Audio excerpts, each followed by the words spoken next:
Thank you so much for joining us on NewsNation Now. I'm Nichole Berlie, live at our Chicago headquarters. We do begin today with the United States' relationship with the world in the spotlight, taking center stage at two key meetings today. In Washington, President Trump is hosting the leader of NATO, the world's largest military alliance, which President Trump often criticizes, saying the U.S. overpays to protect countries an ocean away.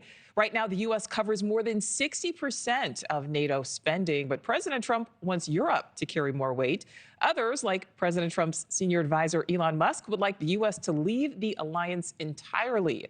Meanwhile, in Quebec, Canada, Secretary of State Marco Rubio is meeting with his counterparts at the G7 summit.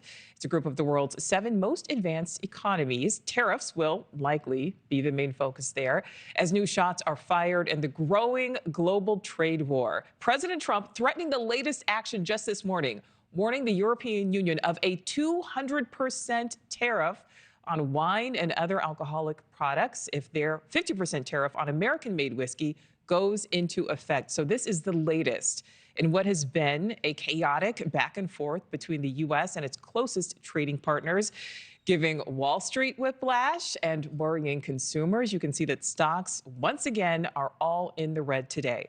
But President Trump vowing the U.S. will come out on top, summing up his position on trade in a Truth Social post this morning, saying the U.S. does not have free trade. We have stupid trade. The whole world is ripping us off. So we are covering both angles. We'll bring you all of the events live as they happen. But first, let's get out to NewsNation's Kellie Meyer. She is live at the White House. Kellie, with the very latest on Trump's meeting with NATO's Secretary General. Yeah, we're waiting for him to arrive right now, and this meeting couldn't be more crucial for the future of the NATO alliance, the partnership between the U.S. and over 30 other countries, founded back in 1949, post-World War II.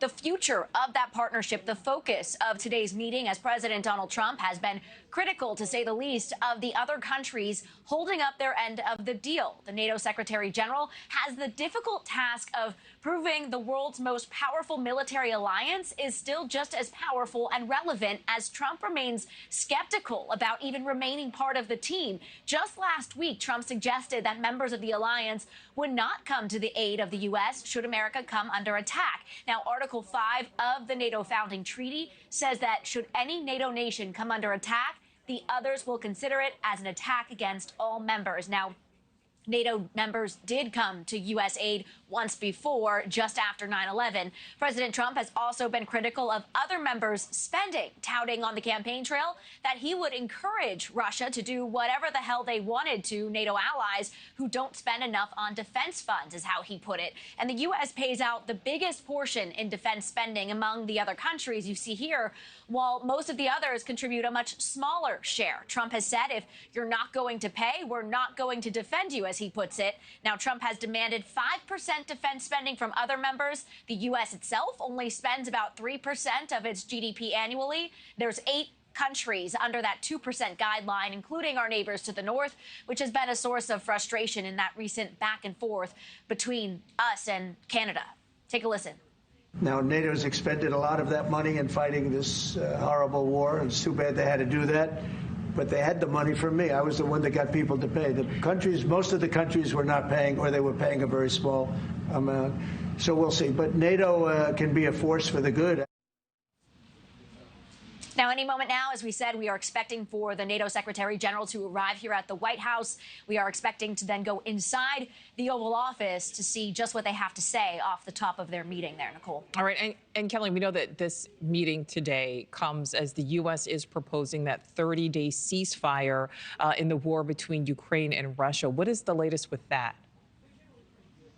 Yeah, and we also know that Special Envoy Steve Witkoff is in Russia today and could be meeting face-to-face with Russian President Vladimir Putin as soon as tonight to discuss that ceasefire deal. Witkoff is that man who helped bring back American teacher Mark Fogel from Russia last month. He was detained there for 3 years. Witkoff negotiated with Russia then and hopes that these talks will prove just as beneficial. But right now, Russian negotiators are rejecting the proposed 30-day ceasefire plan. The Kremlin saying its forces were in the final stages of ousting Ukraine's army from Russia's Kursk region. And it all comes after U.S. Secretary of State and U.S. National Security Advisor met with Ukrainian officials in Saudi Arabia this week, and they agreed to that proposed ceasefire and also resumed intelligence sharing between the two countries. Nichole.